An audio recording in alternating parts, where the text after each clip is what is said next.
Hey guys, I'm Dom Kane and welcome to Sonic Academy. Today I'm going to be looking at a plugin from Brainworx. It's called Rooms, with the MS being capitalised for mid-side techniques. We'll get into that later. It's essentially a reverb plugin, much like many others with hall, plate, church, whatever, ambience, and all the usual sort of simulations, but there's a whole host of extras thrown in on top, things like room shape and mic placement, and there's also some quirky little effects in there as well. It's low CPU, which is great, and there's 200 presets involved. We're not going to look at all of those today, but we'll have a look at a few of them and see what they can do.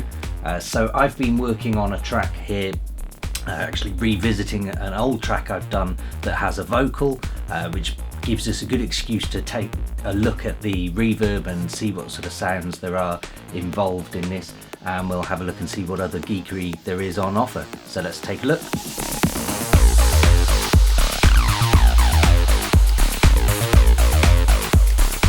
Okay, so this is the track I've got in front of me here. I've got the vocal I've just made dry, so I've got rid of the rooms for now, and I'll just give you a quick preview of what it sounds like without reverb. I don't think I can live without you.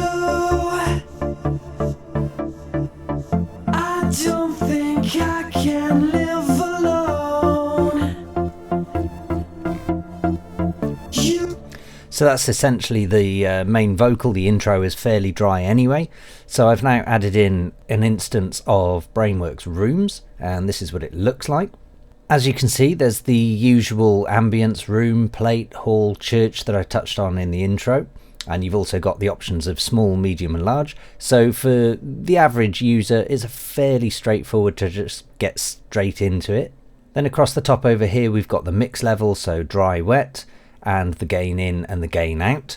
We've also got a button here called Fix Mix, so if I leave that highlighted, it means that when I flick through presets, so for example like that, then it fixes that mix level, and I can just flick through all the presets and stay at the same dry wet levels. Then I can also just solo the wet levels if I want. Then below we've got the reverb section, where you've got the reverb time, which is self-explanatory, and the room size, which is again fairly self-explanatory. We've also got this slider here that goes from natural to artistic, and what that does is it changes the room shape. So essentially a natural room would have, as say, a square room, and then an artistic room would be a circular room. So if you imagine a reverb inside a silo, for example. Then over here you've got the damping section, so the high frequencies you can turn on and off, change the amount of gain reduction there is in the damping, and then change the frequency of where the roll-off starts to happen, and then same again for the lows as well over here. Then over here you've got the pre-delay section, so you can activate or deactivate the pre-delay and then change the amount of time it takes for the reverb to kick in. If you imagine if you were talking in a big echoey room, then it's the amount of time it takes for that first reflection to happen. And then in addition to that, you've got the source distance as well, so you can change, essentially if you imagine, again, if you were talking in that big echoey room, this is the distance your microphone is from the actual source. Then over here you've got the directivity, which is something I've never seen in a reverb unit before, but because it's a stereo reverb unit treated as two mono signals, you can feed in the left or feed in the right, and by changing this dial. And then you've even got modulations here, so you can modulate the frequency and the amount. And then below here you've got the quantize levels, so this is bit depth, so imagine the quality of a 24-bit or 16-bit WAV file, and then you've got 12 and 8 as well, so it adds in a lot more noise to give almost that 80s digital reverb sound. Then of course, with it being a Brainworx plugin, we've got the stereo width here and the pan, fairly self-explanatory. You've also got a high pass and low pass filter here, and this filters in or out the amount of reverb in those frequencies. And then you've got some mid-side gains and low shelf, high shelf equalizers. And then over here you've got the mono maker, which means that any signal being passed into the reverb unit below this set frequency will be forced into a mono signal. So let's have a play of this vocal and I'll pass it through some of the presets. I don't think I can live without you. I don't think I can live alone. You get so cold when I'm around you. Nowhere to stay, nowhere to go.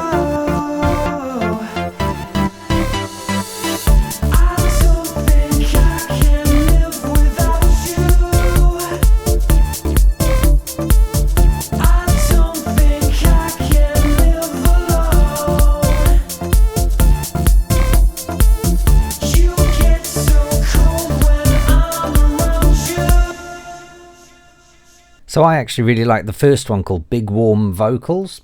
I don't think I can live without you.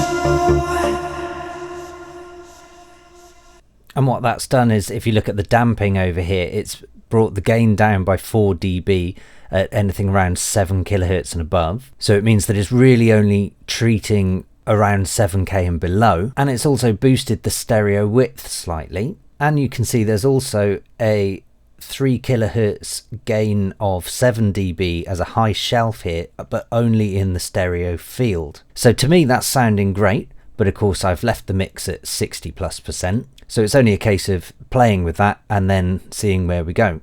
I don't think I can live without you. I don't think I can live alone. You get so cold when I'm around you.